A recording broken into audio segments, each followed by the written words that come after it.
Everybody, thank you for attending us. We've just made it core, thank goodness. I'd say a warm welcome to a member of the public as well. William is ever present, and also to David who's joined us. So carry on, Liam. Apologies, please. Thank you, Chair. I've received apologies from Councillors Greatorex, Hayden, Hewitt, Hutton, Peters, and also Francis Chiwariro. Thank you. I think they're all on the election campaign, I think. It's why they're not here. But there we are. It is what it is. Declaration of interest, please, Liam. We've got any declaration of interest from anybody? No? Well, we're all interested because we're all here, so thank you for all attending today. I think it's the last meeting before the elections on May the 1st, so good luck to people who are standing. Agenda item 3, minutes of the meeting held on the 25th of March. Can someone approve them as a correct record, please? Thank you, Janice. Someone second that? Thank you, Richard. All in favour? Thank you very much. Yeah. Thank you. Agenda item 4, external audit risk briefing, Stafford County Council. Who's down for that? Is that Richard? Richard's sub. Yeah. Go on, Robert. Yeah, Richard sends his apologies. He's on your leave. Yeah, so I'm Rob Fenton. You've probably seen me before. I'm the engagement manager for the audit. Today we've brought a sort of reduced sort of plan, as it were. We'll bring a full plan to the July meeting. So this is like a briefing report, just to sort of. This is sort of at a point in time, effectively where we're up to with our planning. So it's a very sort of brief document, effectively just giving you a very quick snapshot of what our risks are likely to be.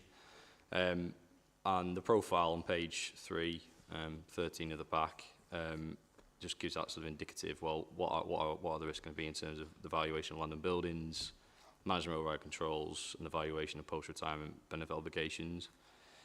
We've obviously just reported in February our year-end findings for the 23-24 audit, and that risk profile is very much consistent with that. We've also included the adoption of IFRS 16 as an other audit risk. That's the IFRS 16 has been formally implemented in local government this year. The authority did actually early adopt, but as part of our disclaimed audit, we didn't cover that in any great detail. It's probably worth saying that it's not a material level of risk because the assets that are being brought on balance sheet under IFRS 16 aren't material. But it's something we need to look at, something we need to make sure the disclosures are appropriate and in line with the SIPFA code, and therefore it will be something we'll report on separately. As I say, with that risk profile, a lot of what drives the valuation of land and buildings and valuation of post-retirement benefits is around the level of estimation and uncertainty with the assumptions which drive those balances. It relies on a lot of expertise from actuaries, land, valuation specialists to derive both those balances in the financial statements, and therefore, and obviously being highly material, and therefore they're sort of by default significant risks to our audit work. And then the management override control is the ISA sort of mandated risk around particular journals, controls, management bias, anywhere we consider to be a heightened risk of potential management override in the financial statements. The next page is just then sort of give an oversight of what our value for money risk assessment processes entail. You will recall that our sort of work is sort of twofold. It's around the financial statements and giving a view on whether the financial statements are true and fair, but also giving a view on the value for money arrangements at the authority, and we report those alongside each other at the year end. Again, we've not necessarily included any detail as to what our risk profile will look like from the value for money perspective, but you'll recall we did identify a significant weakness in the prior year relating to the Ofsted report, and so that will be inevitably an area of focus for us as we follow up what arrangements are in place to implement the action plan that came from that. I think other than that, we've just given a bit of detail about the audit team, which is consistent with last year, and then a bit roughly around the audit timelines. So we'll look to bring a sort of full plan to the July committee, and hopefully that will be helpful for new members, if there are any members at the next committee. And then a bit around our fees and the fees that are sort of determined by the PSAA. So yeah, that's it really. Happy to answer any questions on that.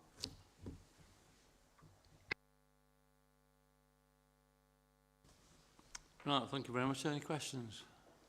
Go on, Janice. You don't want me to. Morning, Chair. Morning, everyone. Just with regards to the information that we've had so far, and I appreciate it is an interim update that we've got in effect. Can I just check with you, based on our previous conversations at this committee, that the engagements that you would anticipate to be able to get all the information that you need and that dialogue is something that is proving effective, that it's happening to time as well? And when you mentioned about the value for money and the costings, is there some likelihood that that is likely to change from what you've been able to see so far, or is it too early? And if I could just ask a third question, Chair, have you had any encounters with issues that you've met so far that you think is likely to derail that plan? 3 questions, if that's okay. I'll try and remember all of them. Yeah, that'll be helpful. No, I think, I mean, in terms of sort of that engagement, yeah, absolutely. I think that is where it needs to be. I think, as you can appreciate, I think if we think about the timelines last year, we started our planning probably sort of December, January time, but I think this year we were obviously still finishing the sort of prior year. So we've started a little bit later, but I think we're starting from a much bigger, a much better base point, should we say, because last year was completely new, we're getting to know the authority. So whilst I would say we're probably a little bit behind, I think it's okay. I think we will be where we need to be. Come, you know, the final audit that will start in July. I think that probably does answer your last question as well. I don't think there's anything going to derail our progress. I think the engagement's there. We need to keep going. And as I say, management are very sort of open as to what we need to do, and getting information for us in a timely fashion. On the second point around, was your question around costings, as in what, the fee? Yes, the fee, yeah. So, well, I think when we identify a risk of significant weakness, that is effectively out of scope of the main statutory audit fee. So I think inevitably there will be additional fee for the VFM for looking at Ofsted again, because it's still there. It's still going to be a potential weakness. So there will be some additional fee there. I wouldn't like to say what it would be. I suspect it would be broadly the same. I don't see why it would be any more, certainly. But I don't then envisage us sort of identifying any other particular weaknesses or potential weaknesses. But if we do, then an additional fee will be incurred. Does that answer the question? Yeah. And give our best wishes to Richard on his little vacation. Will do, thank you. That brings us to you, Simon, now, agenda item 5, Code of Conduct for Members. Over to you, Simon.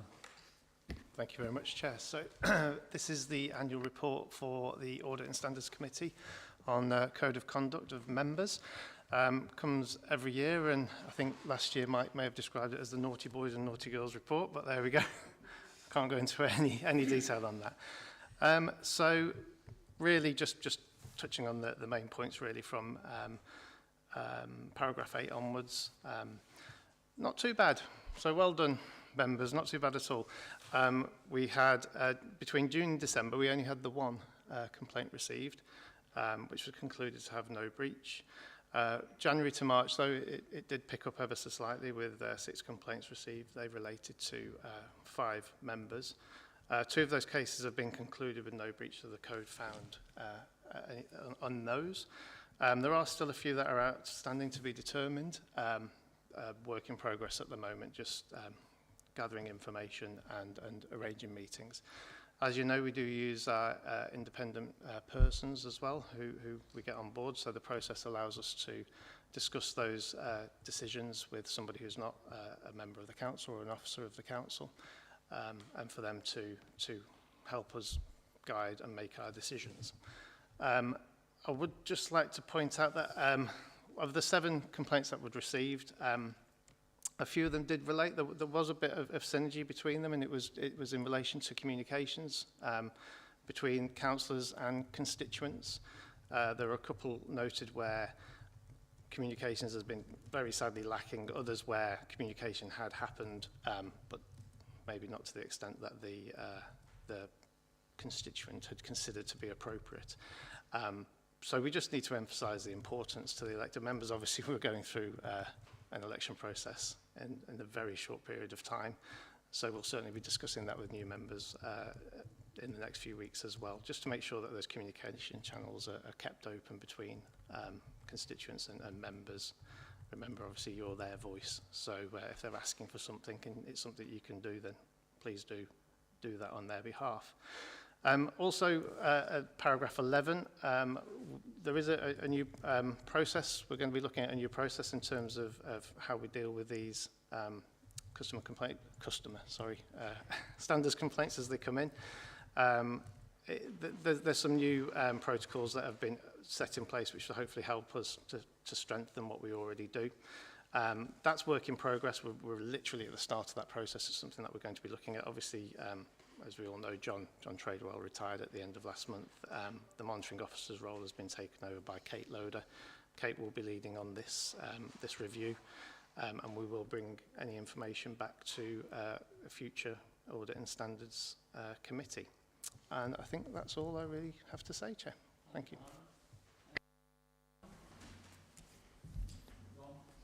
I was just wondering, it's quite a comprehensive report, and yes, it's the naughty boys, but of course I think that Staffordshire generally, I think I'm quite pleased to see that we don't have any serious breaches at the moment. I'm interested though, the government has been talking about quite extensive reforms to how we deal with complaints with councillors, including suspension, even withdrawing, which is something that we traditionally English government don't go towards. I was wondering, have we started to work towards what will be quite substantial changes and how that's going to affect how we format, who chairs it, is there a basis, and is there a timeline for when that sort of thing is going to happen yet? So that is basically that review, Councillor, that's what we're looking at. So there isn't a timeline yet.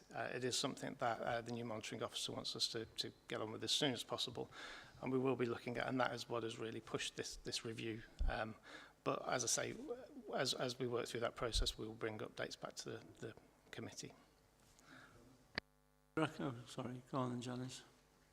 Yeah, I think it's one of those where you could see the theme coming out was communications, and as an elected member for the constituents that you're representing, you would think, why would you not be engaging with those members? There's 2 things that I would say on that part. Of late, I've noticed that there's a new quarantine system through Microsoft 365 that's going through, and an awful lot of emails are going through into that quarantine system. Now, that's only a recent development. I wouldn't necessarily have impacted on these, but I just think it's something to be aware of for the new cohort that are coming through.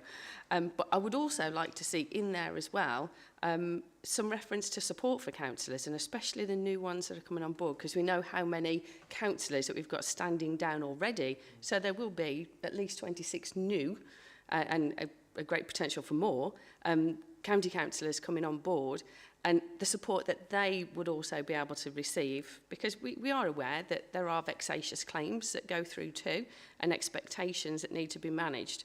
And I just think it's important that we also make reference to those for councillors who are coming through new onto the county council. Thank you, Chair. We've got a recommendation, recommend that the committee note the information contained in this report and make any recommendation that they think fit to assist in respect of the management of member complaints. So, is everyone happy with the recommendation? Thank you very much. Thank you. Thank you, Simon. That brings us to the internal audit plan. That's over to Debbie. I hope it's not as time as it is. We've got a lot of time with this, so be quick. Oh, no, be quick. Okay, so thank you, Chair. So this report presents the internal audit strategy and plan paper for the 25-26 financial year for your consideration and also approval today. So shortly I'll be going through a PowerPoint presentation, but just want to stay on the main covering report at the moment. So on page 11 of your pack, this gives some further background to why this paper has been coming here today. So the Accounts and Audit Regulations 2015 require that there is an effective internal audit which evaluates the risk management, governance and control processes operating within authorities, taking into account internal audit standards and guidance. One way that, as a service, we demonstrate that is by establishing a risk-based internal audit plan. Having a strategy and plan is also, as you would expect, covered by the new internal audit standards, which is 9.2 and 9.4 of the Global Internal Audit Standards. And from previous papers that have been recently brought to this committee, we are working to adherence to those as we go through 25-26. So attached as Appendix 1 to the covering report is the strategy and plan paper in its entirety, and the presentation is on page 73 to page 90 of your pack. Before we turn to the presentation though, I just want to also draw your attention to page 13, and in particular paragraph 8 on that page, which refers to CIPFA's Code of Practice for Governance of Internal Audit in the UK local government. This is new guidance that was published back, I think it was in March. And again, there's a few bits there I just wanted to draw to your attention, which sets out the Audit and Standards Committee's role as part of the annual planning approval process. So firstly today, one of the things while we're bringing this plan to you is so that hopefully we can get your support, and it's demonstrated that the Audit and Standards Committee supports the Internal Audit Service and the work that it does. And then during the course of the year, you will see the product of that plan with various outcomes coming through to the committee, be it top risk reviews, limited assurance reviews, and any investigations. And then also today we'll give you the opportunity to look at the resources assigned to the audit plan as well. So, okay, without further ado, if I can go to the presentation, if that's okay. Oh, magic. Oh, brilliant. Okay. So the main aims of today's presentation is to demonstrate that there is a robust methodology for formulating the audit plan, and also to provide comfort to you all that the internal audit resources are focusing on the key risks faced by the authority at the moment. Also, as part of this presentation, hopefully you'll get from that whilst we have set our stall out in terms of what planned work we'd like to do, we do have that flexibility to respond to any emerging risks as we go throughout the year. Also, finally, we'd like to give you assurance that we do have the sufficient resources to deliver the audit plan for 25-26. So the plan has already been on a bit of a journey so far. So it starts off in January through to March, where we visit a number and have a number of interviews with mostly the wider leadership team and SLT.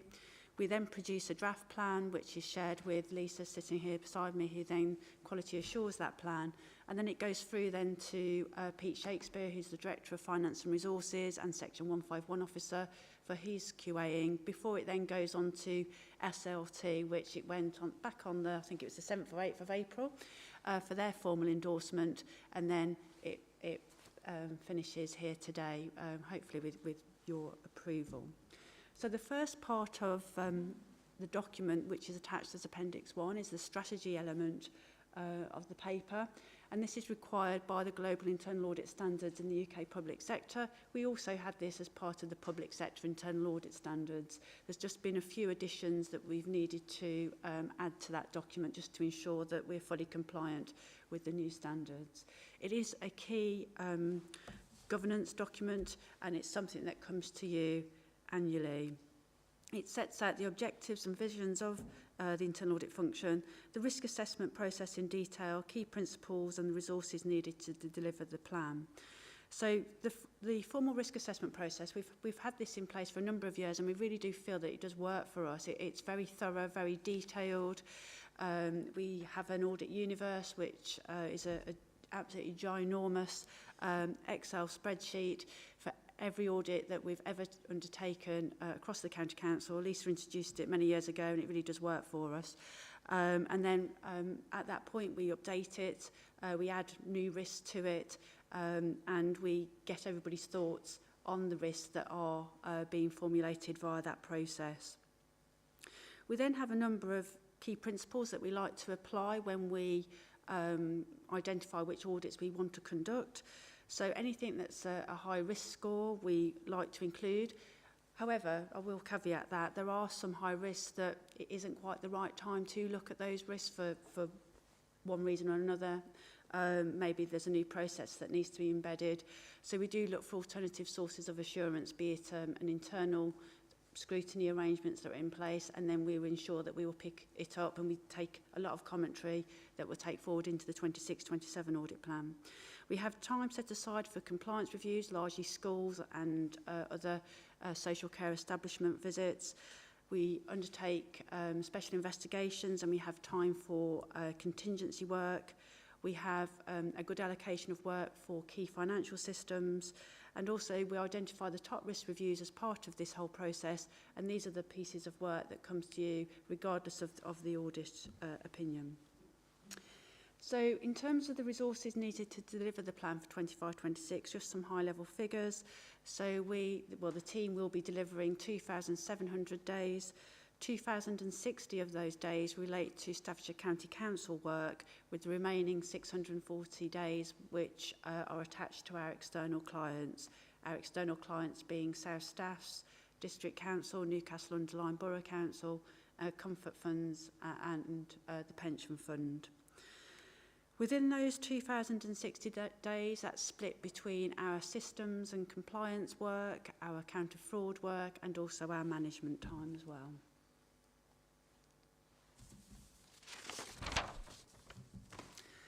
So moving on to the top risk reviews for 25-26, and hopefully if you look at this listing, they will resonate with you. There are some sort of favourites in there that will continue to be top risk, and that's around cyber assurance and digital, and also SEND, and you've previously would have received various reports in relation to those.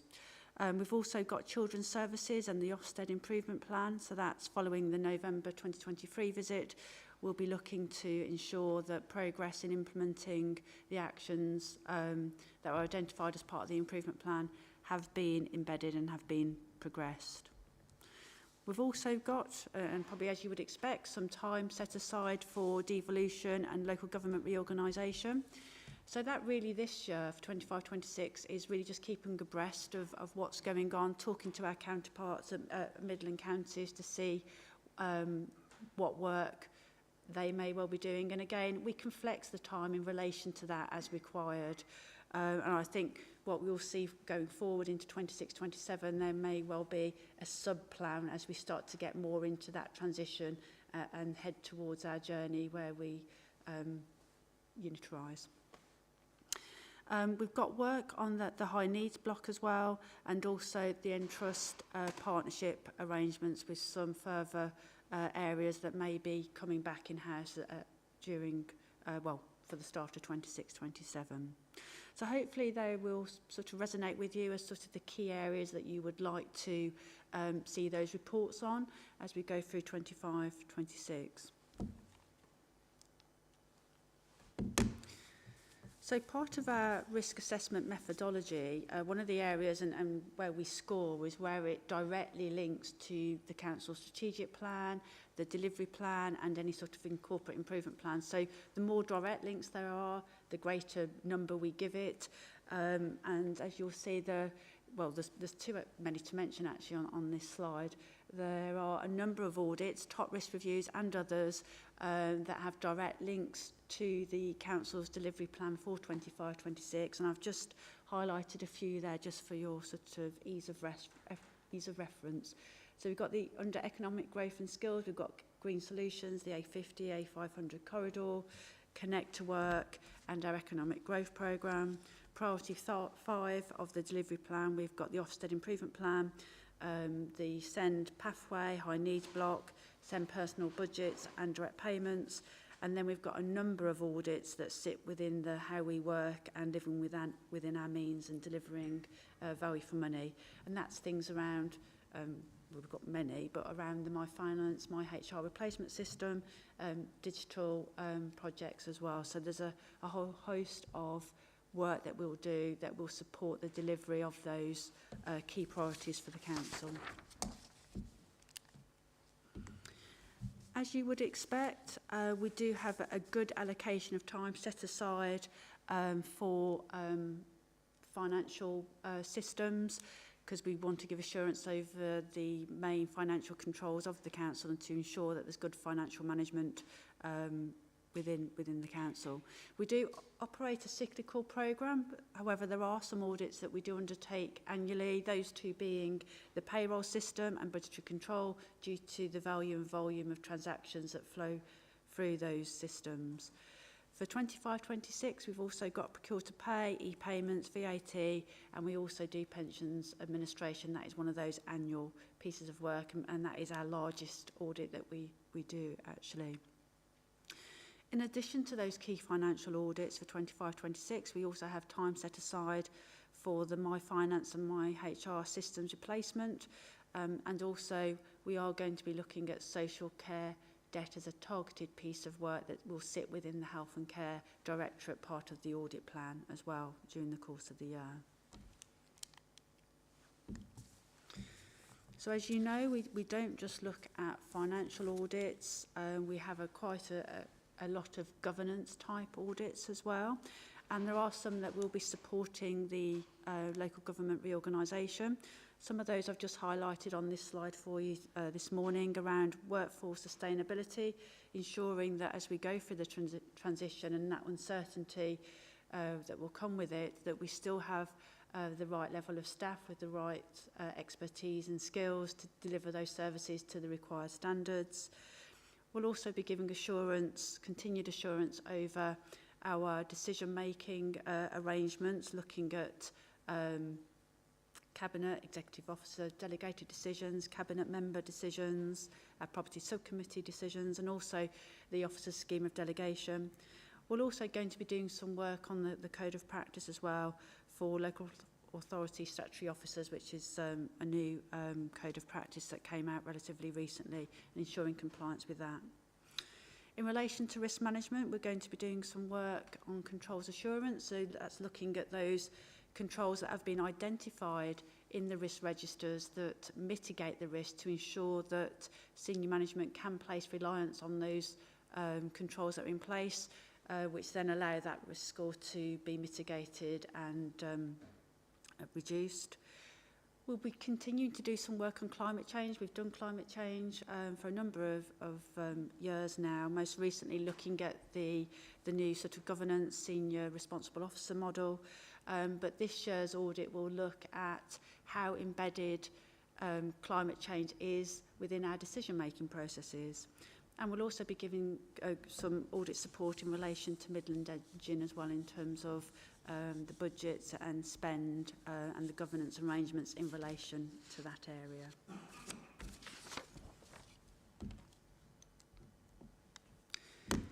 So within our audit plan as well, we have some allocated time for compliance audits, and schools make up a huge chunk of our compliance work. We have Lee here today actually, he's one of our schools auditors. We're also supporting him to do the Certified Institute of Internal Auditors qualification at the moment, and he's one of our sort of rising stars. So he doesn't just do school audits, he does some financial audits and some lower level grant work. But between the schools audit team, they do a great job. Unfortunately, we're still seeing a number of limited assurance reviews. We're hopefully coming to the end of that now, because we've finally picked up the final tranche of those schools that hadn't been audited for a number of years. But we'll continue to do a sample of schools in 25-26, looking at the governance arrangements, the financial controls, procurement, payroll and income.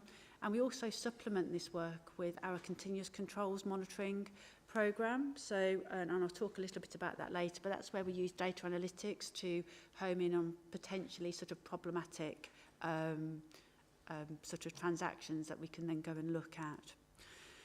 During 24-25, we did enhance our communications to schools. We do have a presence on the Staffordshire Learning Net now, and a lot of our communications are put on there. We've also developed some self-assessment checklists that hopefully will have a positive impact on the number of limiteds that we're getting in 25-26.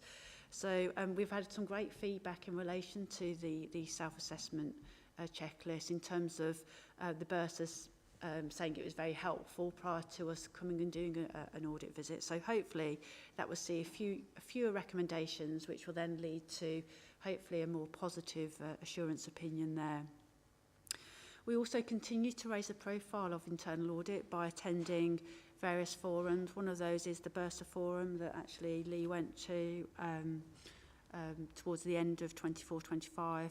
And we are happy to host various training sessions for schools as we go. We've put some time aside to give some training to schools as well on any particular topics that they would welcome as well. So hopefully there's like a three-pronged attack now as we go into 25-26 to just make sure that schools are complying with their financial regs and procurement regulations. Moving on to the counter-fraud plan for 25-26. The counter-fraud plan days stay at 475, which was similar to last year. That is split across 5 key headings: strategic development, which is around our policy development, our policy review, undertaking risk assessments and any surveys that we may do.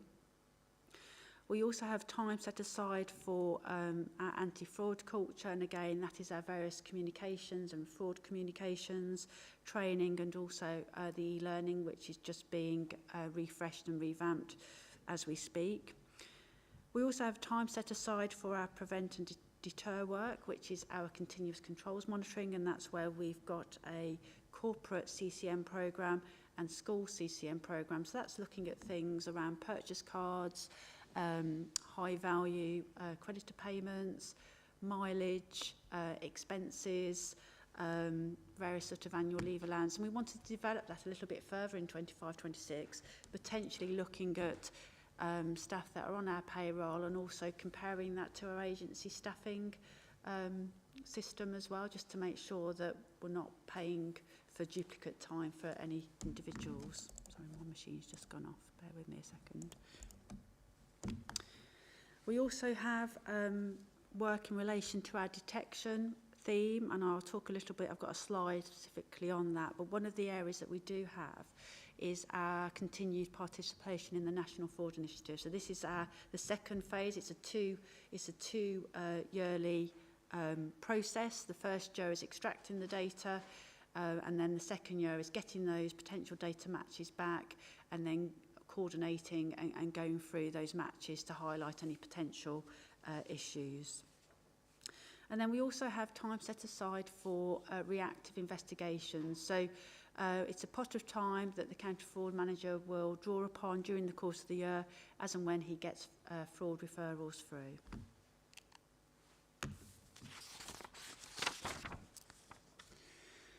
So in relation to our proactive counter-fraud exercises, our work is very much influenced on past occurrences of fraud. So some members will remember we did have a large-scale fraud in relation to purchase cards a few years back, so we continue to visit area service offices in relation to that, just to ensure that all monies can be accounted for. We continue to do work on our taxi operators, ensuring that it's compliance with the DPS framework contract. We are doing some work on send personal budgets, and in particular legacy direct payment bank accounts. Most individuals have moved over to a prepaid card scheme, which does reduce the risk of fraud. We have got some legacy accounts though that we are going to be doing a verification exercise on. We're going to be, not only from our systems work, supporting the service for the household waste recycling centres. They're looking at their processes, but we're also going to be doing some work relating to trade waste and accounting for income that is received out on site. We'll continue to do work on deputyship bank account transactions, and we're going to be giving some assurance over the new PayPoint cash out service. This is where, rather than cash, we give individuals a voucher which gets put onto their phone, and they can go and redeem that voucher at a multitude of retailers across the region. That's just a flavour. There are a number of other exercises that you'll see in the plan. So in summary then, we've got continued emphasis on strong financial management and controls via our key financial systems work programme. We've got a number of digital projects that we're going to be providing support on. There's a full programme of ICT audit reviews that will be conducted in 25-26. Actually, more time than ever has been put to ICT audit. We've got many audits that directly are aligned to the Council's delivery plan for 25-26, and there is time set aside to support those improvements that have been identified as part of external inspections such as Ofsted and the CQC. As mentioned, there's a suite of governance audits as well that will support LGR as we go forward into future years, and there's a number of partnership audits as well that we'd like to give assurance on. And finally, with the new Procurement Act coming in, and you would have received that presentation from Paul Timmins, I think it was at the last Audit Committee, we'll be giving assurance that the new Procurement Act is being complied with during 25-26. So also there are a number of appendices. I don't plan to go through all those appendices. That gives a bit more detail in relation to the approach taken in formulating the plan, and as you can see, having read these, that it is a very extensive piece of work that we do that really does occupy myself and the audit managers and Lisa's time for a good few months in January, February, March. So with that, Chair, I'm happy to take any questions. Thank you. Thank you. I can see you're very, very busy, Debbie. A busy department. Have any questions for Debbie at all? Right, I'll take Zanny first, then you, David, next. Ladies first, David. Thanks, Chair. I think, yes, again, it does show the length and breadth that Staffordshire County Council gets involved with, but also the valuable work as to what happens with internal audit in the most sort of descriptive way that you possibly can. I've got a couple of questions, if I can start with Chair, please. So, Debbie, you mentioned about having sufficient resources. Now, I know the terminology sometimes that we have from audit reports. They don't get quite giddy with excitement, do they, about being able to show that you are sufficiently resourced and what sufficient means. But does that give an allowance at all for any additional work that might come up? We've already heard that there might be other things, for example, through SEND, that might come through. Or does that mean that other work potentially gets dropped off and carried forward as to what I've noticed in the past? And as somebody who is this is me admitting to the fact that I really like Excel and I have a badge to prove it. But that length of work, in terms of being able to maintain keeping those on target and visibility, how is that shared with yourselves within the team so you can see all of that information? If I could just start with those two, please, Chair, because I've got one more, but it's a separate.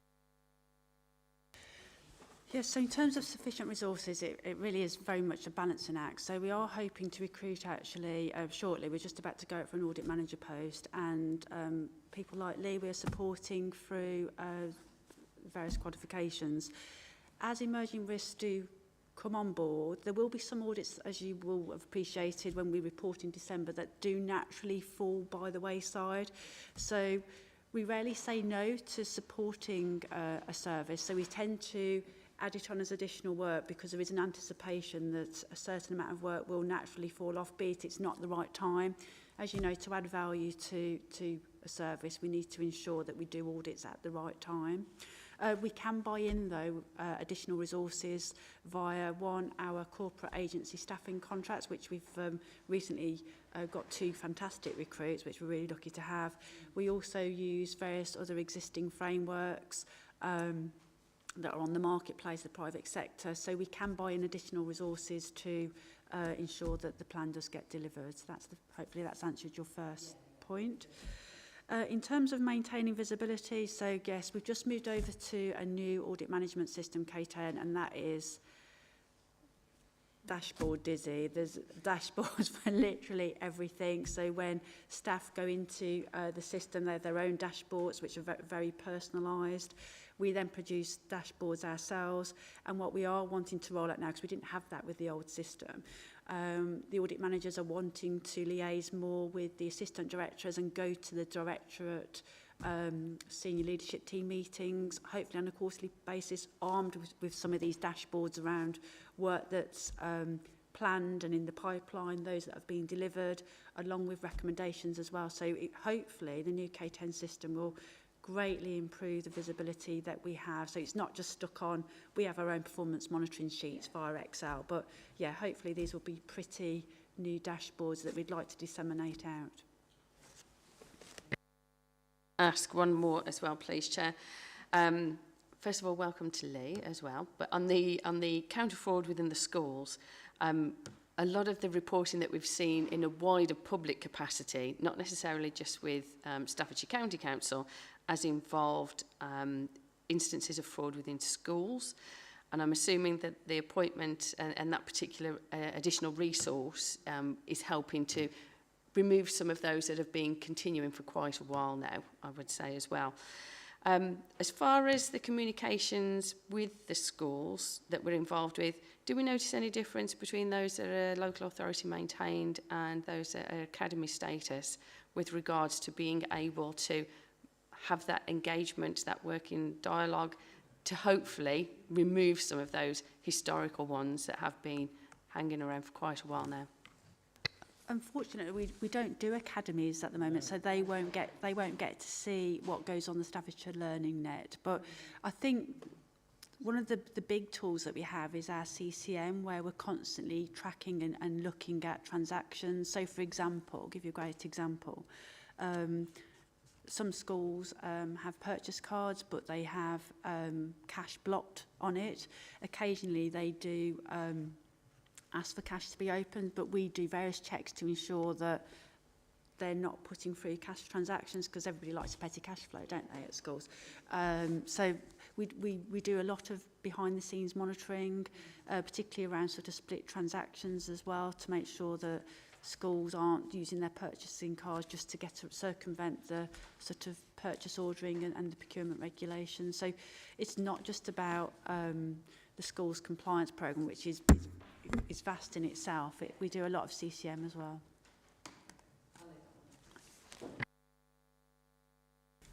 Thank you. I have a comment. I did have a question, but Janice to ask it first. That's about contingency, but that's okay. That's all right. My comment really is, yeah, it is a major piece of work. I know from experience that this brought back happy memories. It takes months of your time.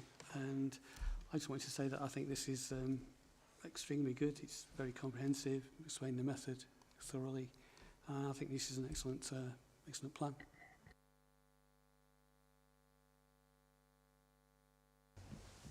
Thank you, Chairman. I think partly, nearly all of it, was probably covered by Councillor Sylvester Hall. But the top risk reviews there, there's some real major stuff that's not necessarily within our own hands to deal with. Devolution, NHS reforms, new care, you know, it's a big list there with some real risks. And it really is probably asking about that capacity that we as a council are able to manage that, because it seems that it's a perfect storm brewing where it's all coming at once. Rather than, obviously, you'd like to think that it might be scheduled over a period of time, and suddenly these big ticket items suddenly are arriving.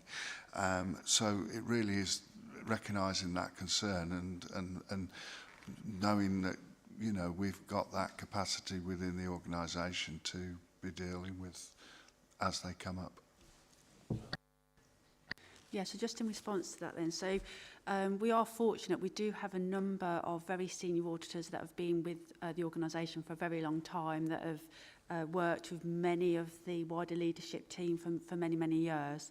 So they are our sort of, I suppose, our workhorses and very tried and tested, very experienced.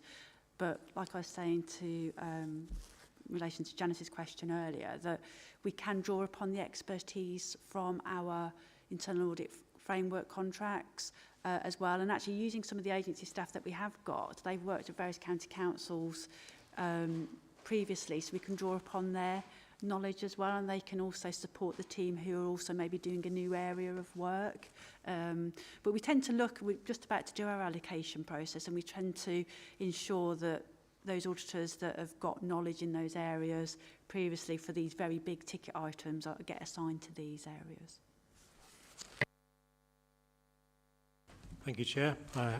Yeah, touching Councillor Cox's point, some of these risk review areas I look at and go, oh my. First of all, thank you to the auditing team. I think there's been a lot of press in Staffordshire around auditing recently. I think we have a commendable staff here, and I think you do an incredible job.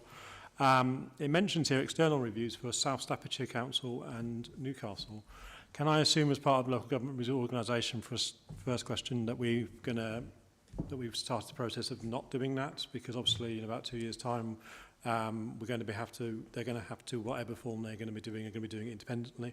I know the Staffordshire Pensions Fund has a separate organisation, and also whether regarding SEND, whether we feel that we've got the capacity to review SEND and the social care and improve on the Ofsted. And thirdly, I'd like to know whether what comparisons there are with other local authorities and audit practices, and how we think we're doing in comparison to, say, Birmingham, Warwickshire, etc.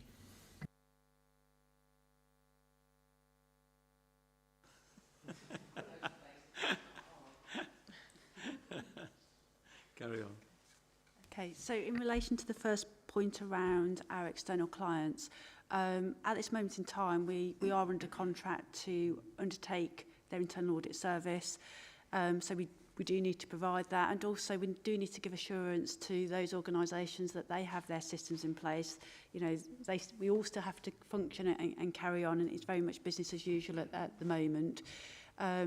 Within their audit plans, there's also time for local government reorganisation, and again, we'll respond to their emerging risks in the same way that we respond to ours. So we do need to continue to do that work, and also it provides a source of income for us as well, actually. Yeah, and then also what we will give support on is around those transition arrangements once we know what's what. So it's great that we've got a foot in both camps, actually, in that respect, to make sure it's all joined up. So I think it's worthwhile continuing to undertake that work. Thanks, Debbie. There was just another couple of questions around SEND, wasn't there? So, yes, so we're continuing to look at SEND, and we'll continue to ensure that you know, all the various improvements that have previously been identified continue to be in place. As part of the Part 2 exempt items, we've got 2 of those pieces of work from 24-25 around governance and the assurance framework that's going to, so hopefully will give you some assurance that improvements are continuing to be made. And then in relation to our own benchmarking, yes, as part of putting together this plan, I asked all Midland counties just to provide some figures, although they're not always comparable because they're different sizes of organisations, and like you say, some people have external clients and some organisations don't. However, one of the important things that we do place reliance on is our external quality assessment. We had ours undertaken a couple of years back. It's not due for another couple of years at the moment. However, we're very much up there and very similar to our counterparts. We don't tend to benchmark against ourselves for Birmingham, but it's very much Warwickshire, Leicestershire, Nottinghamshire. Yeah, and we're very much, you know, on a par, if not leading the pack in terms of our audit plan that we produce and the level of detail that we go into.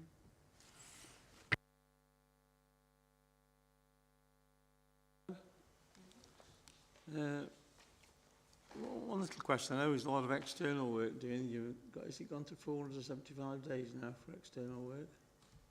It's 640. 640, yeah, is it right? Slight increase from the previous. Right, yeah. okay. Well, good luck with that. Thank you. We're not quite ready for, I think, Tracy, is that right? Let's see if she's here. If not, we'll move to agenda item 9 if she's not here.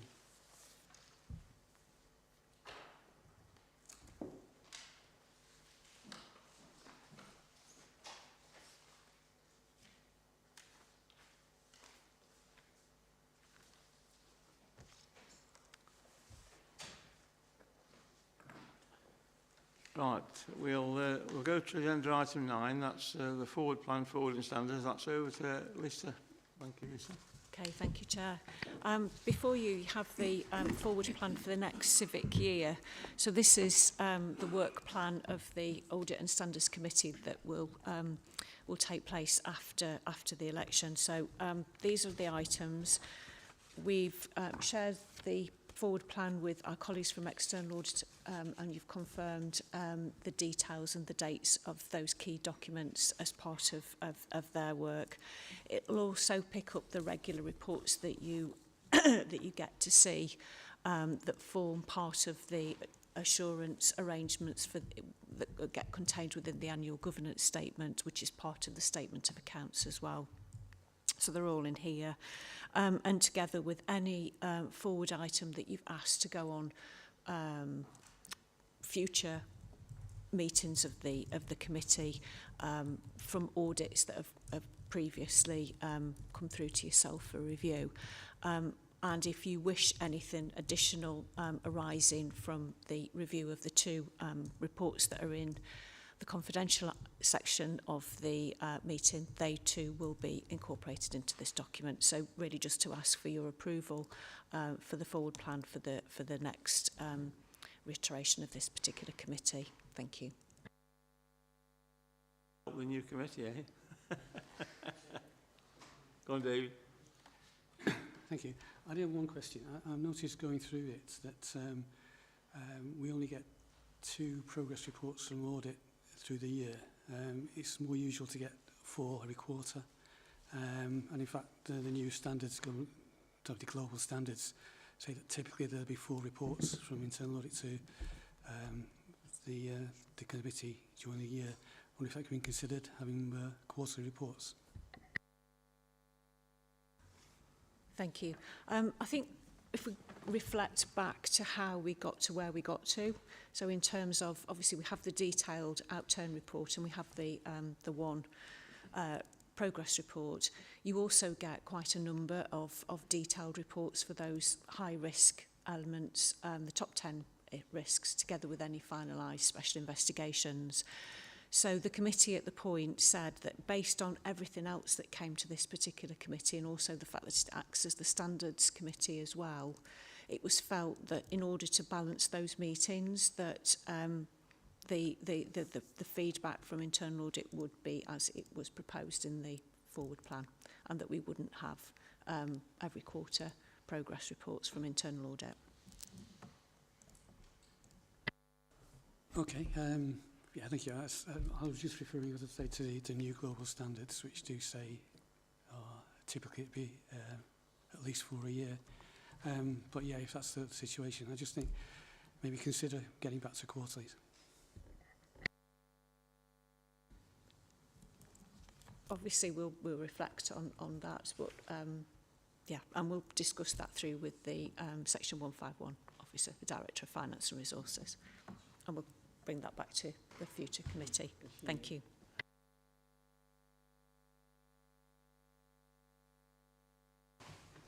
We're waiting for the Tracy to come, so we'll just have a 10-minute comfort break and people can refresh their glasses or cups.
Right, welcome back everybody.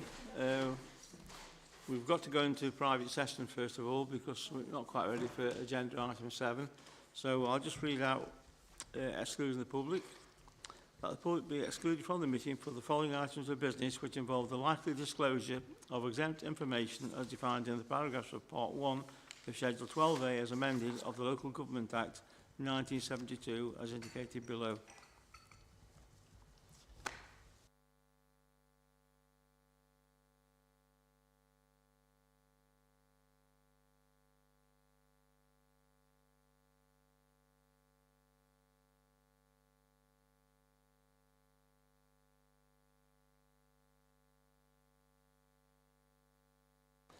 Private session. Are we okay? Right, we're back on board for the public. So Tracy, warm welcome to the committee. If you'd like to start off with your annual report on information governance, over to you, Tracy. Okay, thank you. So I'm not proposing to go through the report line by line because I'm sure we all want to get out in the sunshine for once. So I'll just pick some highlights out. So the recommendations are for, I'm asking committee to review and accept the report and the assurances that are contained within it, and also to note the reporting and the management of data security incidents. So paragraph 1 to 6 just gives some background for the report, and it does explain the distributed model that we follow within Stafford County Council and the key roles that are assigned to individuals.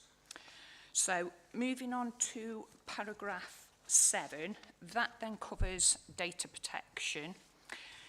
You can see within paragraph 8 and the graphs that are showing there that we have had an increase again this year in subject access requests by approximately 16.5%, but especially in the children's world, and due to the complexity of those subject access requests, it has slightly affected our response rate, so we've dropped down to 87%.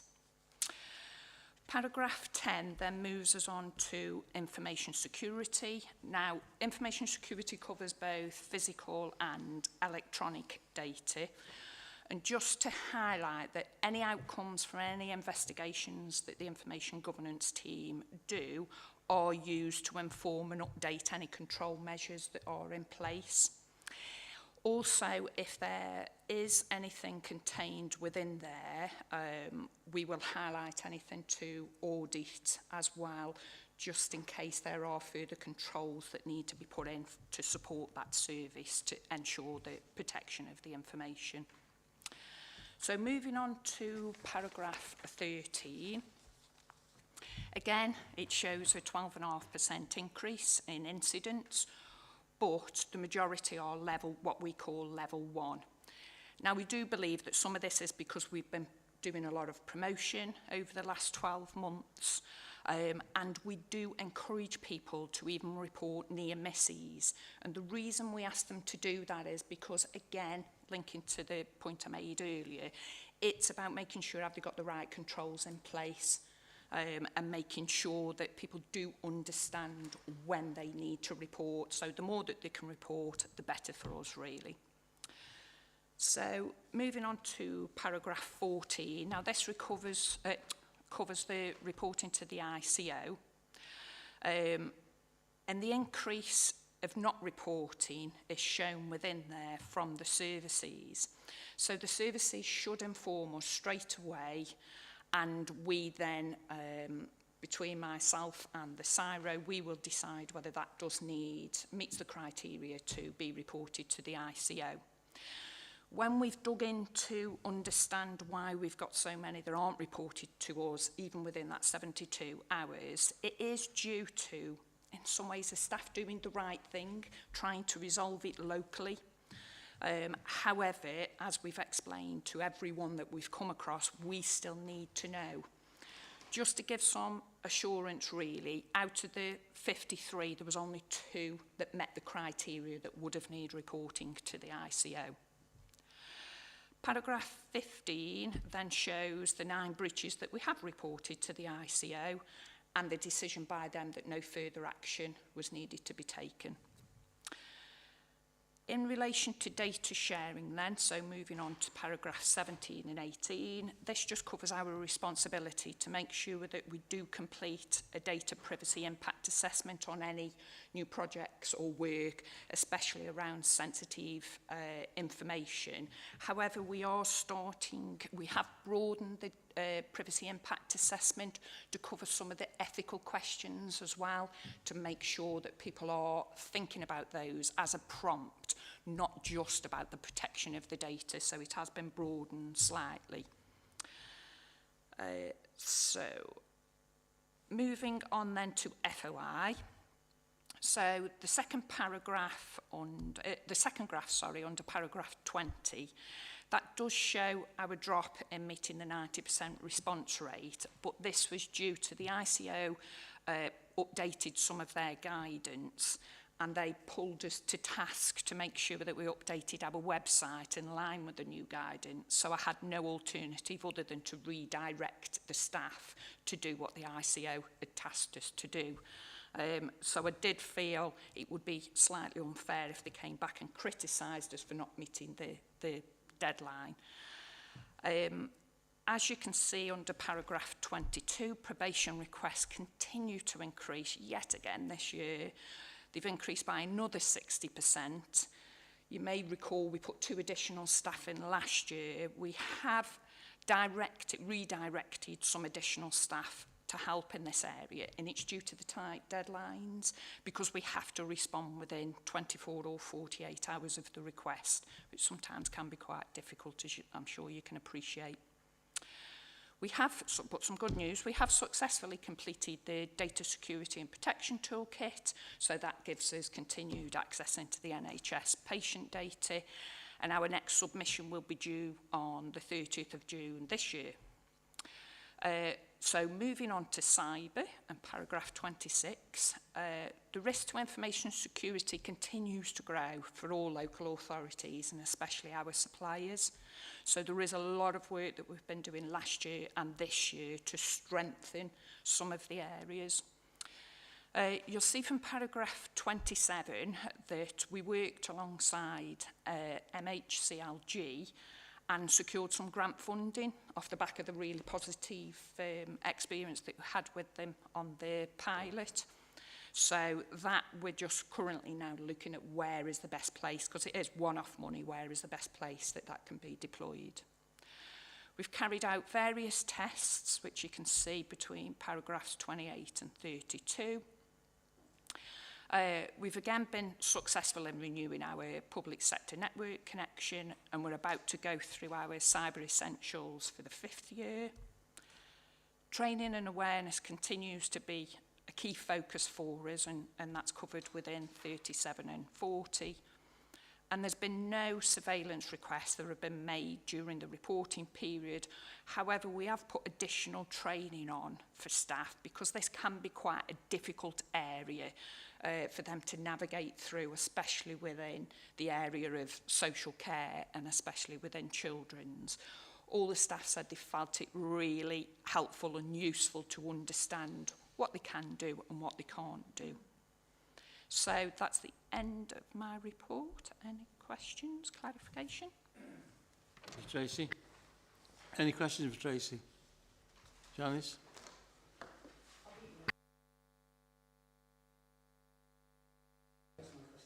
I know, that's what I'm thinking there. That's why I should have waited. I didn't want to miss my chance. That's the alternative. Thanks for the detail in the report. I mean, yet again, it just goes to show the increase that we've got across the board from each of those. I just wanted to try and be a little bit clearer, if possible, on page 108, and I think you've just referred in your verbal update there, part, to say about in the children's world. Can we go more specific than in the children's world? Is it the education side? Is it... So if you're looking at bottom of 108, I think I'd made the note. And it had got bottom 8. Yeah, so it's number 8 at the bottom of page 108. And it starts, the tables... Subject access request. Yeah, the tables below show the number of SARs received, which is an increase in last year, especially in the children's, with both the... And I just thought, can we be a bit more specific than in the children's? It's both areas, i.e. social care Yeah. and SEND. Yeah. So it is in both areas we have seen an increase.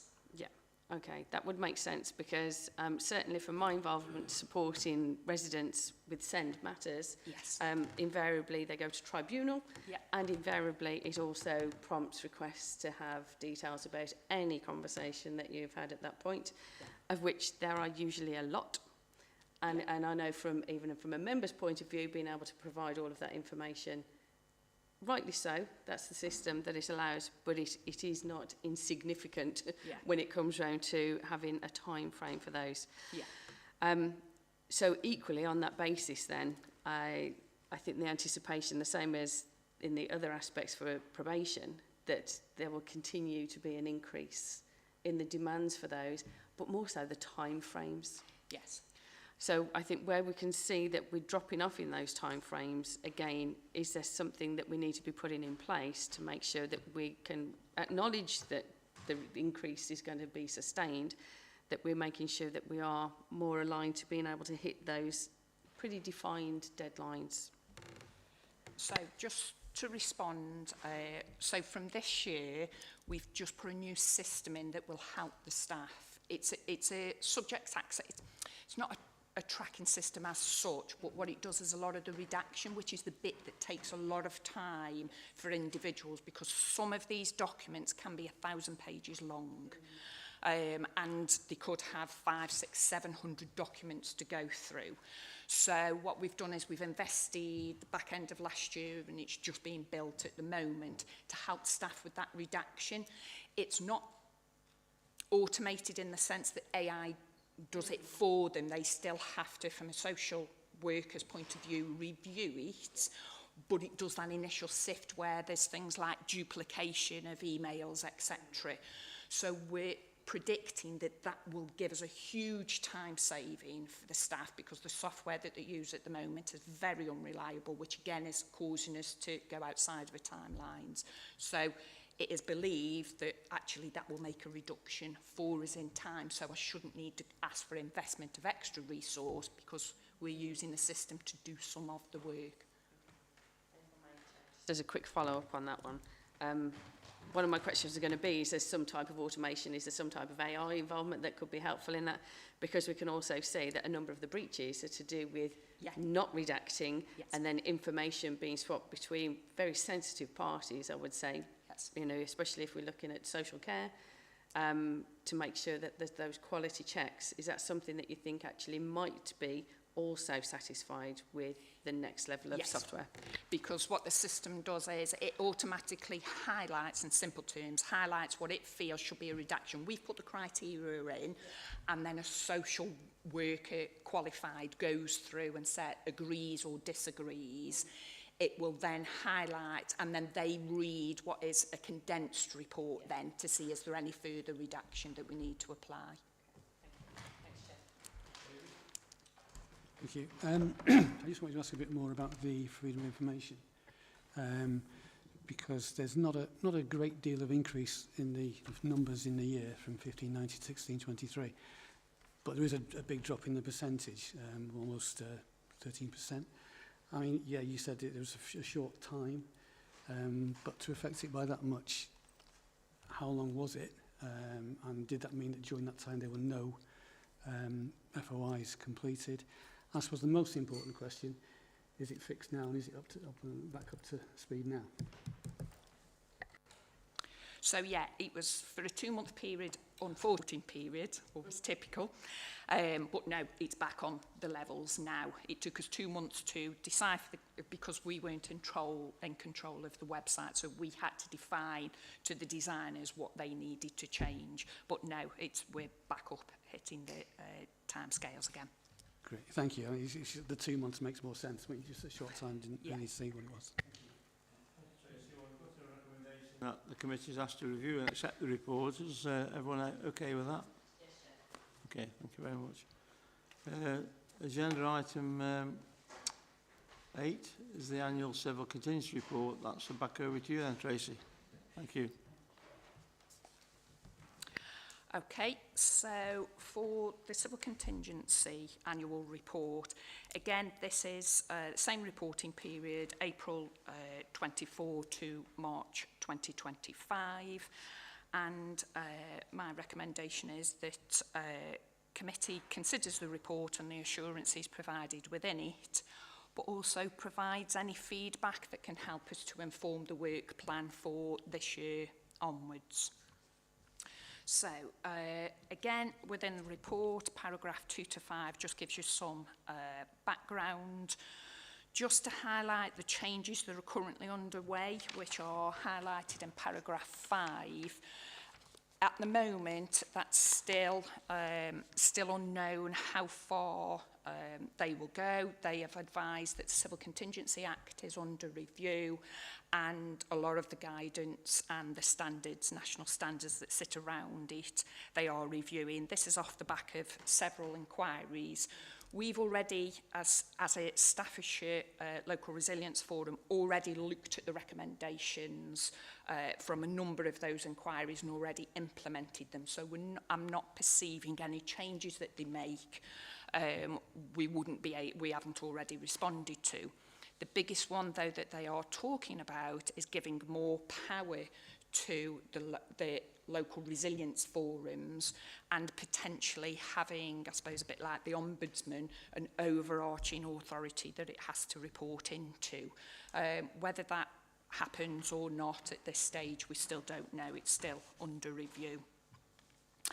Paragraph 6 to 11 then just again gives you some context at a national, regional and local level, but from a Staffordshire resilience level. So that's all the 28 partners who come together as the Staffordshire Resilience Forum.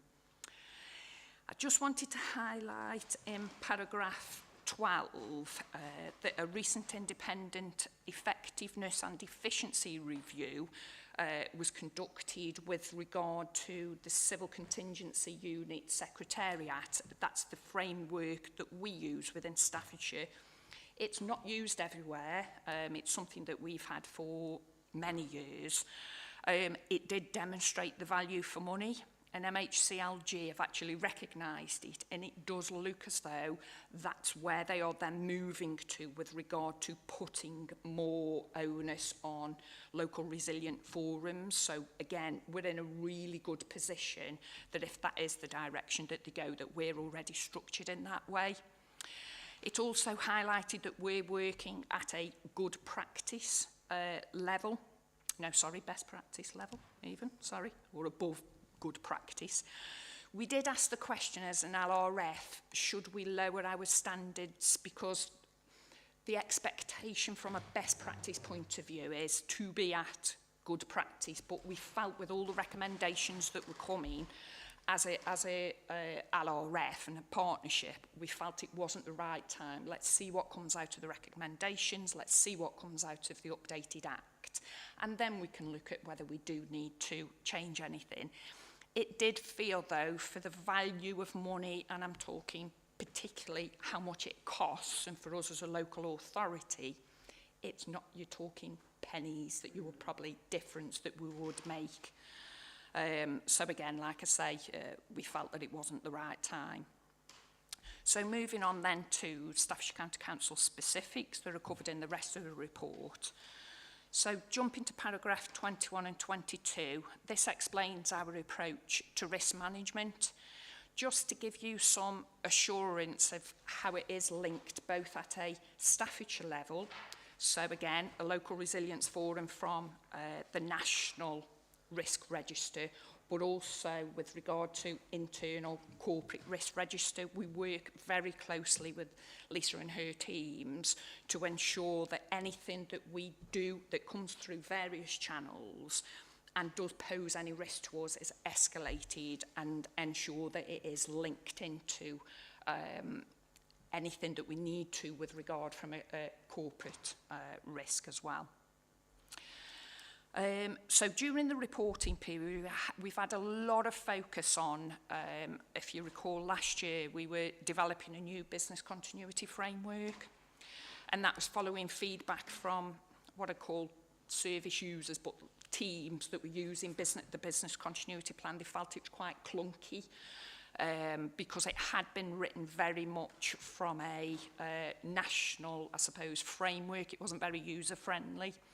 So we've built a new framework, working with them. We've built a very comprehensive toolkit for them that goes into various questions they have to ask themselves around cyber security, third party, etc., which a lot of the commissioners who have gone through it recently, so it's going to take us 12 months to roll this out across the whole organisation.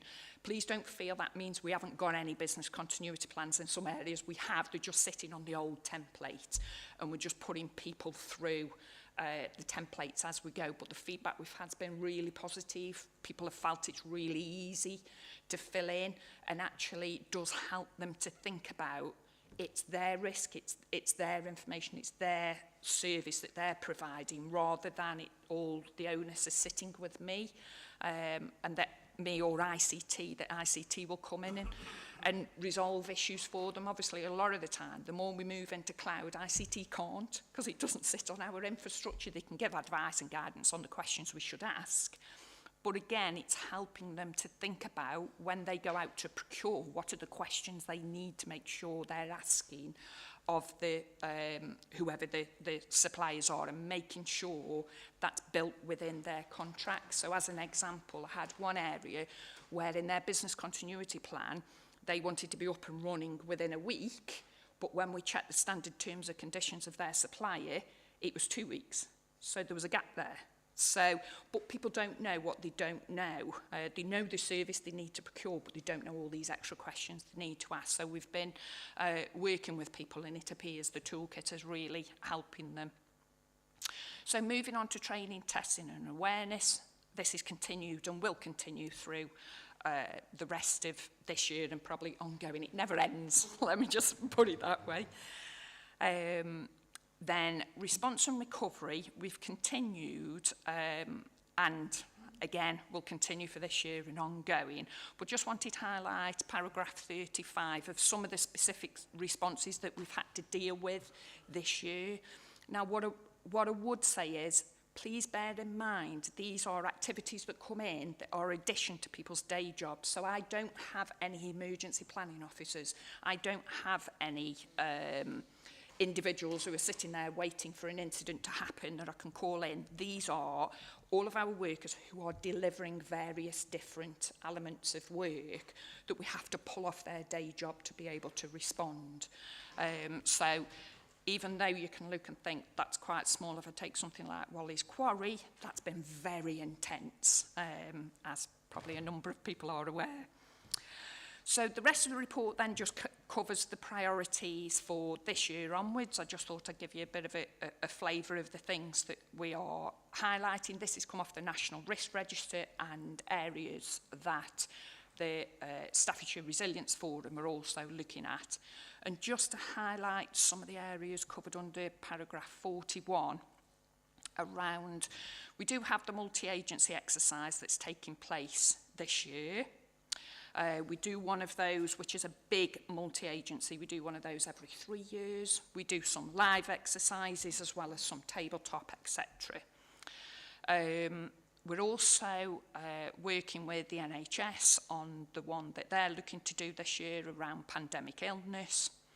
And then Fire and Rescue approached us with regard to, they wanted to do an exercise, but a live exercise on evacuation and rescue from a tall building, and they're struggling with lots of places, so they are using our old Walton building to be able to then test out whether their plans, which they would obviously have currently, to evaluate whether those are still fit for purpose.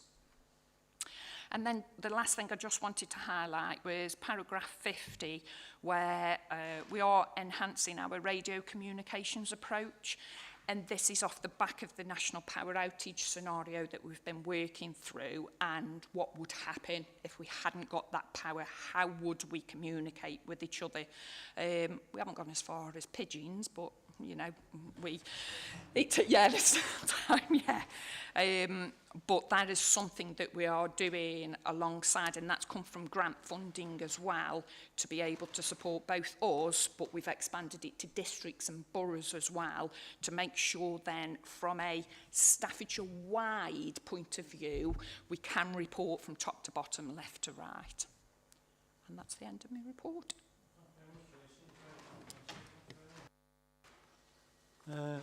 Tom? Thank you for your report, Tracy. That's quite comprehensive. I didn't think the last thing I'd be speaking on as a councillor was basically disaster relief. It's interesting to see the right on listing. I found that quite interesting, consider what we cover. I also think the forward plan containing resources makes sense. I've got two questions, one of which I think I know how this is going to be answered. When it talks about local authorities, I assume we're talking about district authorities currently. So, firstly, how is local government reorganisation going to affect that when, say, Lichfield disappears? Are we going to incorporate the higher tier parishes? Has that been forced up by Sutton Coldfield, for example, is part of Birmingham's response? So. That's something that we will work through as we understand, obviously, which proposal we go for. We will then work through and say what does this mean. But we work very closely currently with Stoke and districts and boroughs, and as much as possible, if say I've written a specific plan, so like we have with the national power outage, we share that with our districts and borough colleagues, because we recognise even though it's arms and legs for people, for us it's even less for districts and boroughs. So why reinvent the wheel when actually when we come together we are one Staffordshire? So that's why for us we're in a really good position because of the Staffordshire Local Resilience Forum, because all of our plans are interlinked and go through all the partners, including, you know, your electric power, third, voluntary sector, etc. Thank you. And secondly, on the forward plan, it talks about obviously resources like food and water. I think internet capacity should be one of them, because I think that in the future that Staffordshire, particularly Lichfield, for example, is full of elderly residents who mainly don't use the internet. If this goes down, we've got a major problem on our hands. And of course, secondly, transport, because of course we are a connection. In my division, you've got the M6 toll. If there's transport, that's a major infrastructural problem, not just for this county, but for regional, I think, where we have areas, and I'd like to see things like that addressed, because I think that we're a natural authority. I mean, like, another thing I'd be interested in is whether we've reviewed our current assets like Chasewater when we talk about flooding, because obviously we're a rural county. From the moorlands, where our chair's from, where we've got to Lichfield, where we've got incredible, and of course, right next to my division recently, we've seen fires on Gentle Shore Common, which obviously is an increasing problem. So I think that that's something that I think we should keep in mind, because of course the challenges of Staffordshire is that it's such a diverse county with such issues with, as it is, that I'm glad that we're taking this response on a county-wide basis rather than, say, local. Yeah. So in response to sort of your final point, we had wildfires is one for us, but we've been working with it over the last 12 months and got some real strong plans in there. The same with Chasewater, that's been tested this year, the plan. With regard to transport, that actually gets tested as part of the multi-agency, again, because even though we have no chemical, biological or radio yeah, you know what I mean, on our patch, actually we are a through road, both from the A50, A500, as well as the M6. So they are testing that as part of that scenario. So the transport plans that we've got currently will get tested as part of that. But internet that's a real interesting one for us, because at the moment we don't have, the internet providers have no responsibility at the moment. We've got the electricity boards, gas, etc. on our partnership, but at the minute, because it's not held with them, what they would say is, well, we'll carry on working unless the power goes down. You can always get it unless the power goes down, but So that's one that it is on the list. I mean, I just picked a few out of there. I didn't want to give you a big long list of everything that we are looking at. But what I would say is, if you look at the National Risk Register, that is what we are driving it from, making sure we've got the right plans in place for Staffordshire in the widest sense, but then also what does that mean for us as Staffordshire County Council?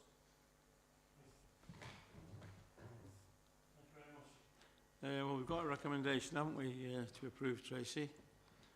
So the committee is requested to consider this report and the assurances provided with it, accepting that the emergency planning arrangements are fit for purpose, up to date, are routinely complied with and have effectively communicated and are monitored. And I think Tracy explained that quite comprehensively, so a big thank you from me, Tracy. And I'm sure the committee are quite happy with that. Thank you. You done then, Tracy? It's